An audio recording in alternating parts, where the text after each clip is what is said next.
পাগল বেশে ঘুরে হারিয়ে তাকে আল্লাহ মানি শুনে কানে ভরা আল্লাহ মানি শুনে কানে ভরা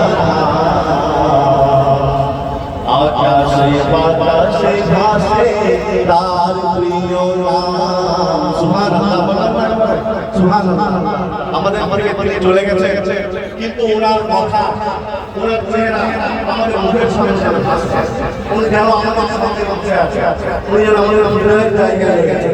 তাই হুজুর বিরুদ্ধে সবাই বেশ কিছু দু একটি কথার কথা শেষ করেছি। আজ এই জগৎ সাধক যিনি নিভৃত গেছেন তিনি। এক সময় উনি সর্বপ্রথম শুরু করেছিলেন, সেই সাধক তিনি আজ আমাদের মধ্যে নেই, কিন্তু তার কথা, তার